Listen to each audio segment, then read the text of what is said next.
Bien. Bueno, como les decía, sí, hoy vamos a ver medios de contraste. En el caso de los medios de contraste, obviamente que son sustancias que se van a utilizar justamente para estudiar o explorar, ¿sí?, ciertas cavidades, ciertas estructuras dentro de un sistema o dentro de un órgano determinado. ¿Justamente para qué? Bueno, para obtener imágenes diagnósticas. Nosotros, dentro de lo que es la radiología convencional, hay estructuras que por su naturaleza química no interactúan con los rayos X de la manera que uno quisiera para ser visualizados. Entonces lo que hacemos es literalmente teñirlos, ¿sí? Para visualizarlos, ¿sí? Para estudiar su recorrido, visualizar algún tipo de estenosis, ¿sí? Y existen diferentes tipos de medios de contraste. Dentro de la naturaleza del medio de contraste también va a depender el estudio a realizar. No todos los estudios se realizan con el mismo tipo de contraste, ya que algunos funcionan mejor para ciertos órganos que otros. Vamos a ir viendo que cada uno de estos medios de contraste tienen, ¿sí?, ciertos requisitos. Pero bien, ¿qué debe contener un medio de contraste, ¿sí?, para justamente poder utilizarlo? Bueno, primero y principal, que no tiene que ser tóxico, ¿no? Lógicamente, imagínense que nosotros utilicemos un medio de contraste que sea tóxico dentro del metabolismo de un paciente. Chau, o sea, lo matamos. No deben degradarse o metabolizarse en el organismo. ¿Qué significa? Nosotros lo que necesitamos en un medio de contraste es que ingrese, haga su trabajo, es decir, pueda teñir el órgano y luego se excrete, pero que no se metabolice, no interactúe con el organismo, de manera tal de que no modifique, ¿sí?, ciertas características fisiológicas del individuo. En lo posible deben ser eliminados rápidamente del organismo, claro, o sea, nosotros lo que hacemos es utilizar un medio de contraste, obtener las imágenes necesarias y que se elimine lo más rápido posible del organismo. Vamos a ver que algunos son más rápidos que otros, ¿sí? Por eso mismo, bueno, se utilizan en diferentes situaciones. Debe ser óptimamente tolerado y no deben ocasionar síntomas irritativos. Bueno, la realidad es que la idea siempre que la tolerancia vaya de la mano con el medio de contraste, ¿sí? O sea, necesitamos que sean bien tolerados y que no generen ningún tipo de irritabilidad. Hay algunos medios de contraste que todavía no pueden ser reemplazados por otros que no generen ningún tipo de irritabilidad. Se busca siempre la menor, ¿sí?, sintomatología. Eso mismo, después vamos a ver que se los trata con algún tipo de antihistamínico y demás, previo al estudio. Los medios de contraste, bueno, ahora tenemos el MC es medio de contraste, para vías digestivas deben ser excretados en lo posible sin absorción de la mucosa digestiva, y en caso de una eventual mínima absorción, deben ser bien tolerados. Nosotros tenemos dentro de los medios de contraste para vías digestivas, ¿sí?, la estrella del medio de contraste es el bario. Lo que nosotros necesitamos es que el bario pueda ser excretado rápidamente y sin que se absorba en la mucosa. ¿Por qué? Bueno, porque la mucosa intestinal, ¿sí?, puede interactuar con con el medio de contraste y generar ciertos tipos de complicaciones, tales como, bueno, constipación, ¿sí?, malestar, pero tratamos siempre de que el medio de contraste tenga la mínima absorción posible y que sea bien tolerado por el paciente. Hay ciertas contraindicaciones que ya vamos a ver. Y deben permanecer lo suficiente en los órganos investigados o en los sectores vasculares para permitir la exploración. Lógicamente que tiene que haber un tiempo prudencial en donde el medio de contraste trabaja dentro del organismo y estudia ciertas situaciones. ¿Por qué es esto? Bueno, porque justamente si estoy, por ejemplo, suministro un medio de contraste y enseguida, ¿sí?, directamente se elimina, bueno, no voy a tener posibilidad de captar ningún tipo de imagen. Entonces tiene que estar, ¿sí?, en el organismo un tiempo prudencial, unos minutos, ¿sí?, entre, no sé, 20 40 minutos. ¿Para qué? Bueno, justamente para estudiar, ¿sí?, ciertas estructuras, y de esta manera analizar, ¿sí?, las imágenes que reconozco.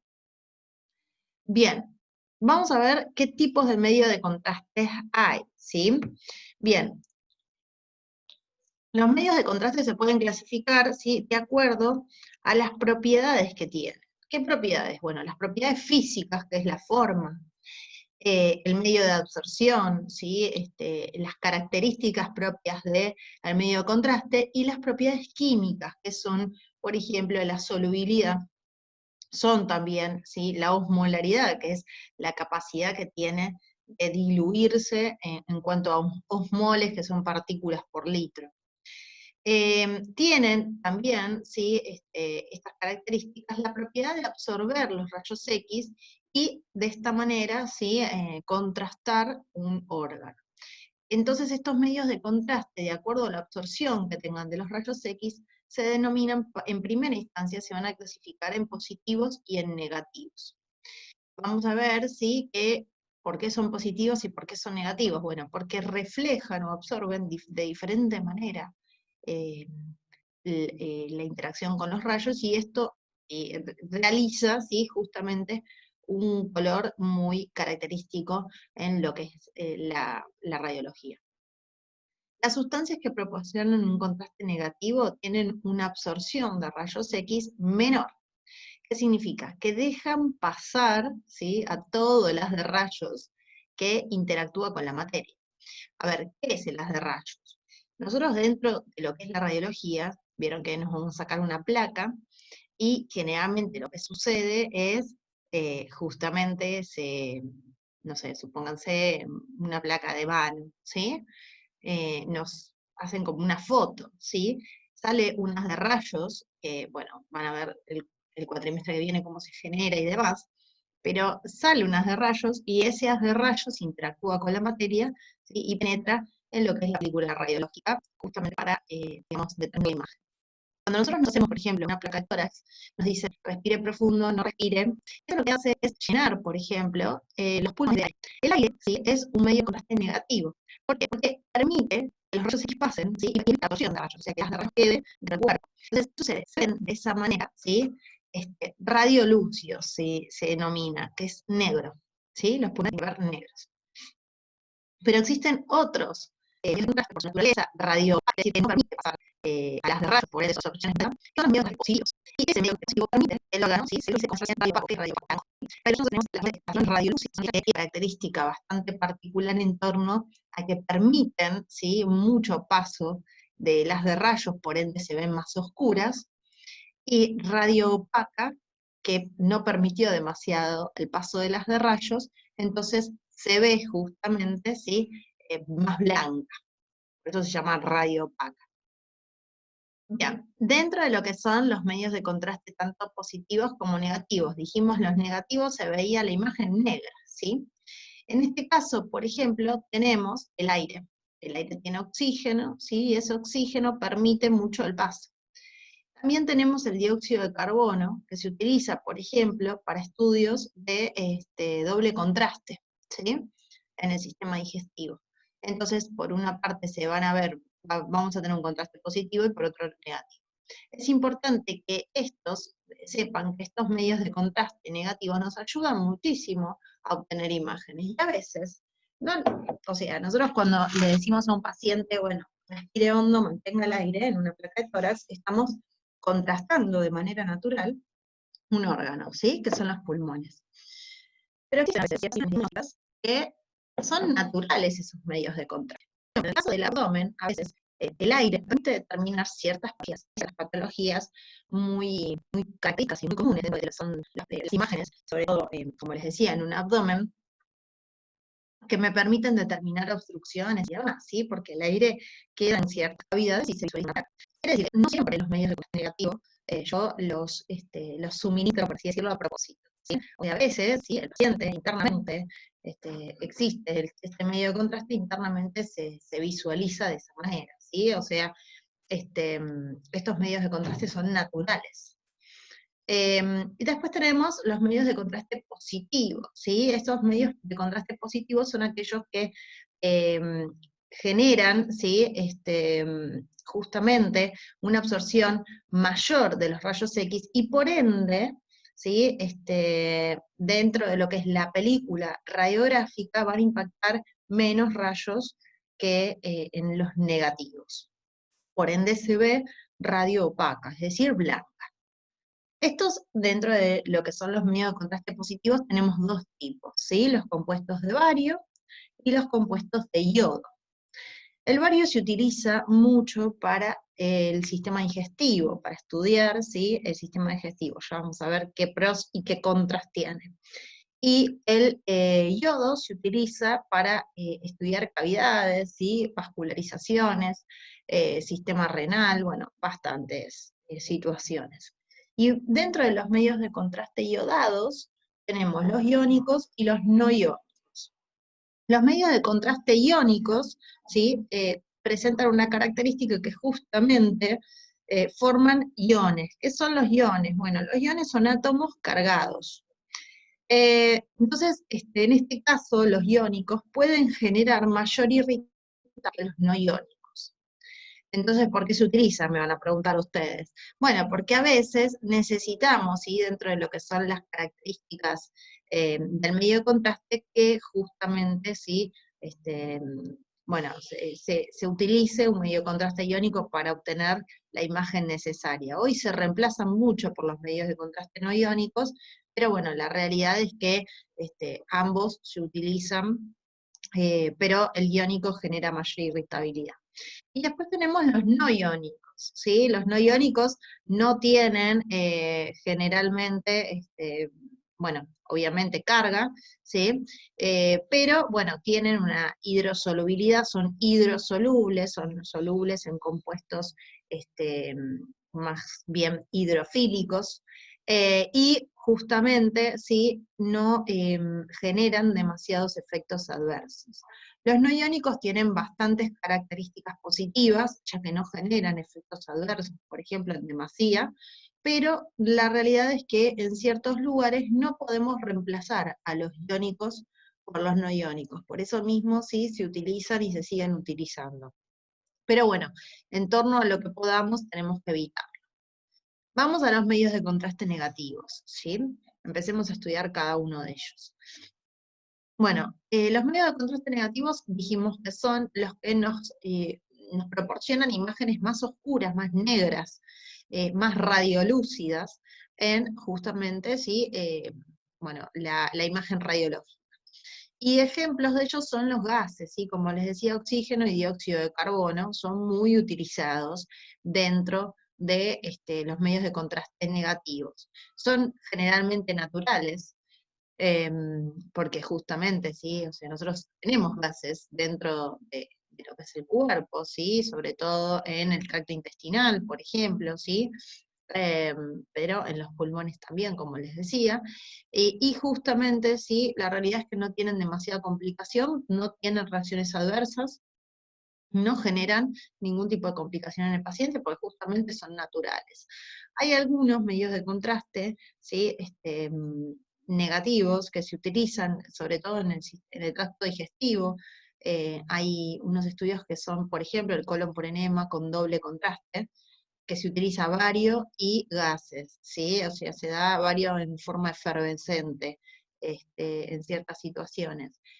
O, por ejemplo, en lo que es un colon por enema, se suministra aire también en la cavidad rectal.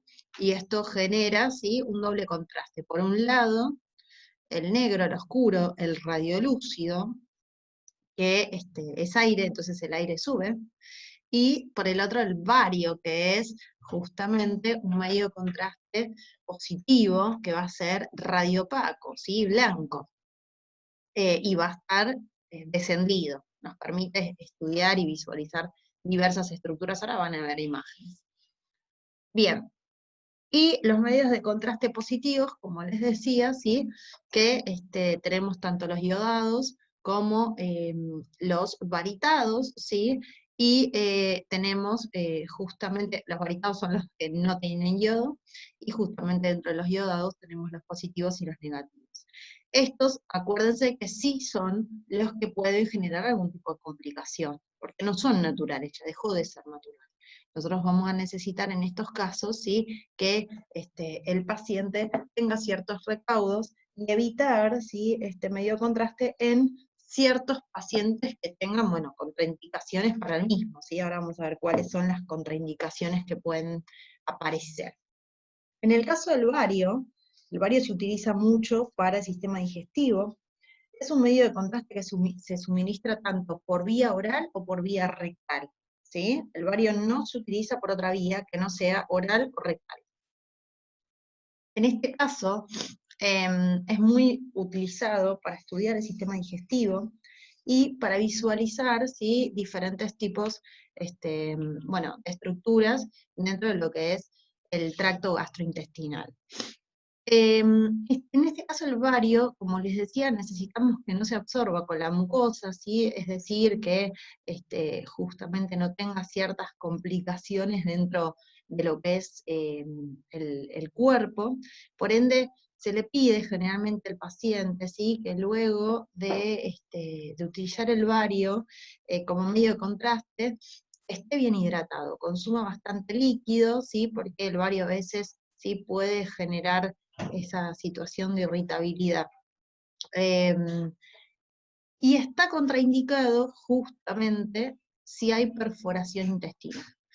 Si hay alguna sospecha o algún tipo de situación que amerite, ¿sí?, que uno piense que hay una sospecha de perforación intestinal, no se debe utilizar el bario. ¿Por qué? Porque el bario, cuando no se absorbe dentro de lo que es el peritoneo, ¿sí?, entonces va a generar una peritonitis infecciosa. Así que generalmente, ¿sí?, no utilizamos el bario si hay sospecha de perforación.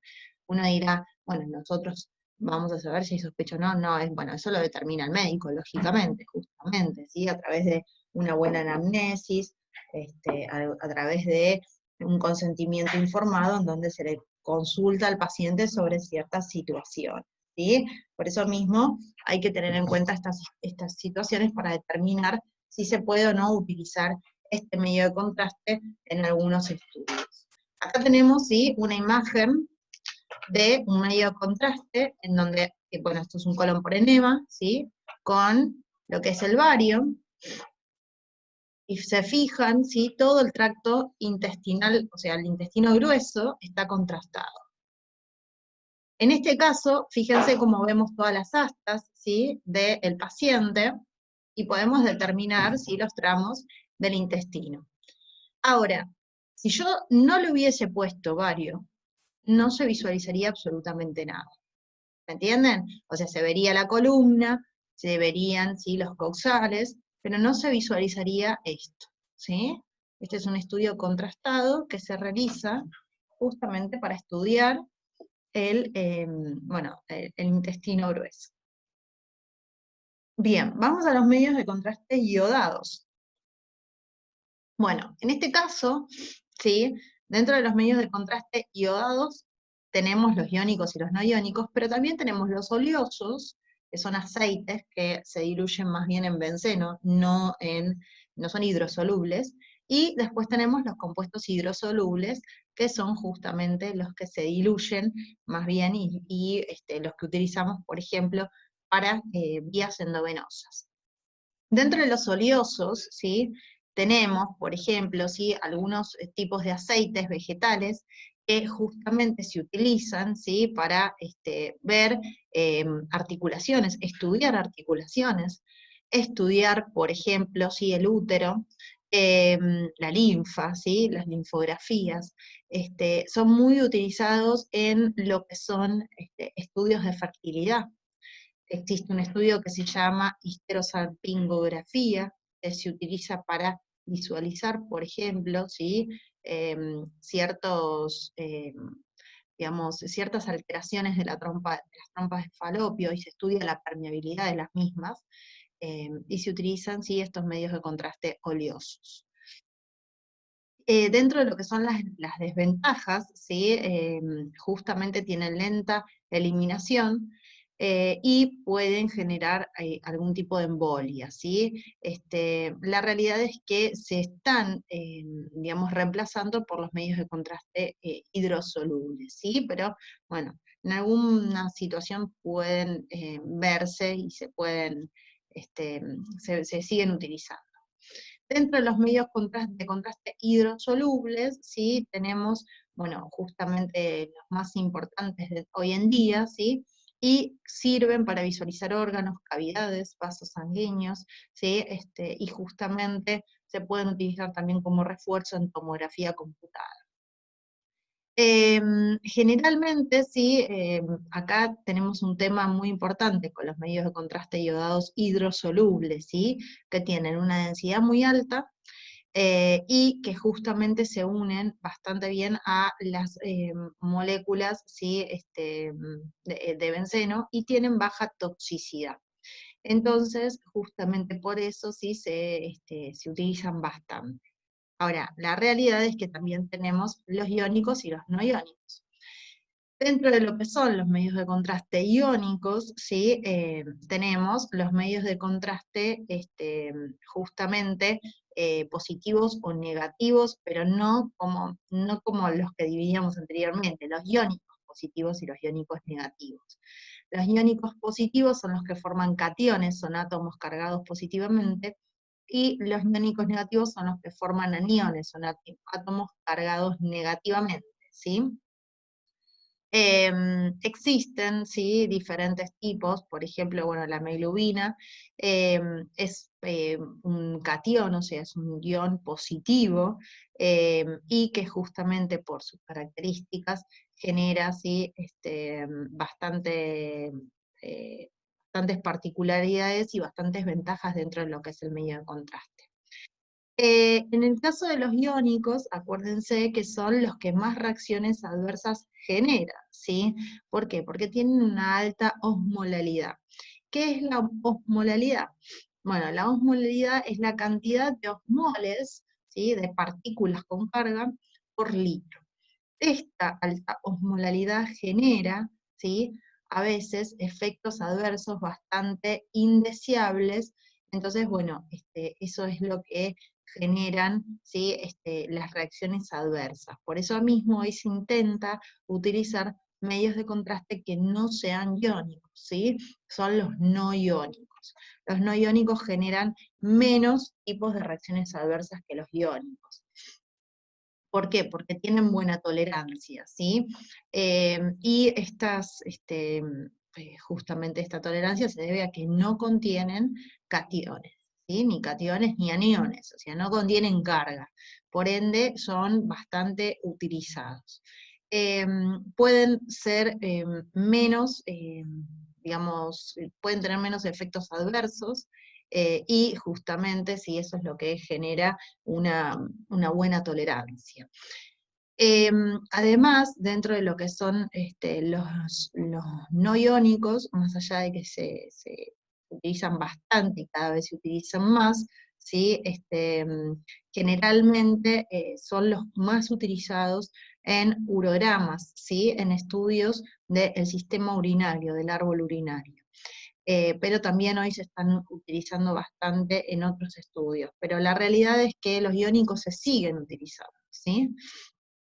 Bien, fíjense, sí, que tenemos diferentes tipos de vías de administración en lo que son los medios de contraste. La oral, la intravenosa o la endovenosa, la rectal y la vaginal, ¿sí? Fíjense que, por ejemplo, el bario se absorbe, o sea, se administra por vía oral o por vía rectal. Los medios de contraste iodados se pueden utilizar por vía intravenosa, por vía endovenosa y por vía vaginal también. Bien, ¿cuáles son las vías de eliminación dentro de lo que son los medios de contraste? Bueno, tenemos la renal. Generalmente la mayoría de los medios de contraste iodados se eliminan por vía renal. La biliar, ¿sí? Que generalmente es utilizada porque, a ver, a nivel hepático generalmente sí se generan interacciones con los medios de contraste, sobre todo los iodados. La vía rectal, generalmente el vario se elimina por vía rectal, y otras vías como por ejemplo sí, el sudor, la saliva, la leche, los pulmones, tanto en lo que son respiratorios, por ejemplo, los medios de contraste negativos, pero se pueden utilizar diferentes tipos de vías. Esto sí es importante que se lo informemos al paciente, porque, por ejemplo, sucede que hay ciertos medios de contraste, por ejemplo, los iodados, ¿sí?, que se eliminan rápidamente, pero cuando el paciente ¿sí? Los libera, cambia generalmente la coloración ¿sí? de la orina, y bueno, hay que avisárselo. En el caso del vario, el consejo que se les da es que se hidrate bastante, justamente para no generar ningún tipo de complicación a nivel, por ejemplo, si alguna situación en donde este, pueda generar el paciente constipación, ¿sí? O malestar. ¿Cuáles son los estudios que se realizan con medios de contraste? Bueno, hay varios estudios. Por ejemplo, está la seriada esófago gastroduodenal, que se utiliza para estudiar todo lo que es sistema digestivo alto, el colon por enema, sistema digestivo bajo, urografía excretora, urograma excretor, se utiliza para estudiar los riñones, cistografía o cisturetrografía, o uretrocistrografía, como quieran llamarlo. La cisturetrografía miccional es un estudio que se realiza para estudiar justamente ¿sí? La vejiga. Tenemos también ¿sí? La histerosalpingografía, como les decía, este es un estudio que se realiza mucho para determinar la permeabilidad de las trompas de falopio en estudios de fertilidad, por ejemplo, ¿sí? Por ejemplo, ¿sí? Pacientes que se quieren, o sea, que quieren quedar embarazadas, por ejemplo, y no pueden, ¿sí? Se realiza justamente para determinar entonces algún tipo de complicación. Y la colangiografía, que se realiza justamente, es un estudio para estudiar las vías biliares, y de esta manera determinar algún tipo de patología.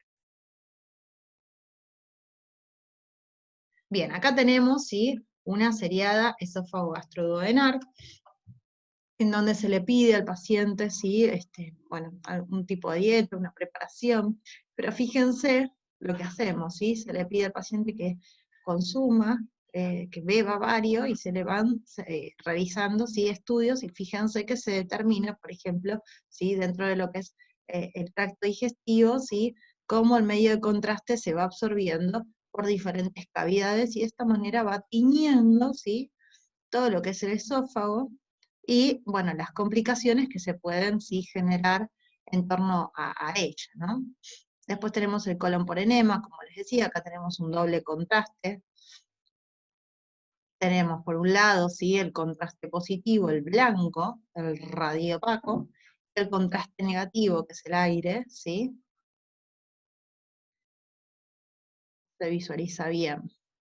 Bien, el urograma excretor o la urografía sí que se utiliza justamente para lo que es estudios renales, ¿sí? Se le pide al paciente, bueno, dentro de lo que es el estudio, que asista justamente con cierta preparación, y lo que se hace es se suministra por vía endovenosa, ¿sí? El yodo, y justamente se procede a tomar imágenes en diferentes tiempos para visualizar ¿sí? Todo lo que es bueno, el sistema urinario, el árbol urinario, ¿sí? Acá tenemos los uréteres, bueno, se ve uno solo, que justamente van a ir llenando la vejiga. De esta manera se estudia, ¿no?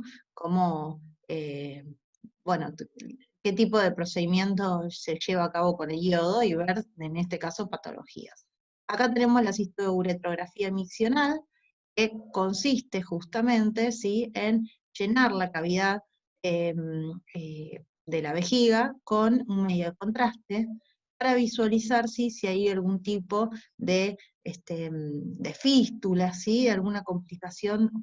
Las fístulas son como conexiones anómalas entre lo que es la vejiga y otros órganos, ¿sí? O sea, vejiga o cualquier otra situación. Y de esta manera, ¿sí? Se suministra el medio de contraste y se visualiza por la uretra, ¿sí? Se suministra y se visualiza, por ejemplo, la cavidad de la vejiga y la capacidad de la misma. Bien, acá tenemos la histerosalpingografía, que como les decía, ¿sí? Es un estudio que se realiza para estudiar justamente la permeabilidad de las trompas, ¿sí? Se utiliza a través de un medio de contraste iodado, en donde nosotros podemos obtener imágenes, ¿sí? De las trompas de falopio y de la cavidad uterina para determinar, por ejemplo, si hay algún tipo de patología en la mujer o no. La colangiografía, ¿sí? Por sonda, fíjense cómo se visualiza, ¿sí? Todas las vías, ¿sí? Y acá tenemos la sonda. Se realiza, ¿sí? Con también medios de contraste iodados. En estos casos, ¿sí? Los medios de contraste iodados pueden presentar diferentes tipos de reacciones adversas. Como les decía, ¿sí? Los medios de contraste iónico son los que mayor reacciones adversas generan, pero dentro de ellas se encuentran las náuseas, los vómitos, ¿sí? Las reacciones leves, el calor, el ardor. Hay que informarle al paciente que generalmente va a poder sentir un poco de calor, un poco de ardor en ciertas cavidades, pero también sucede que pueden generarse, ¿sí?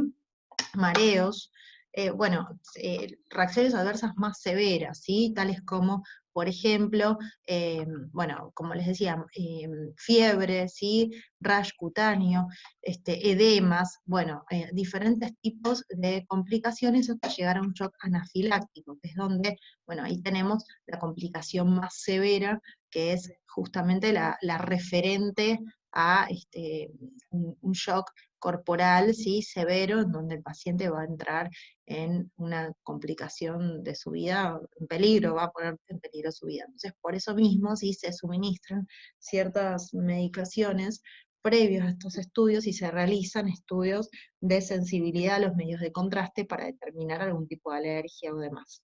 ¿Sí? Bien. Bueno.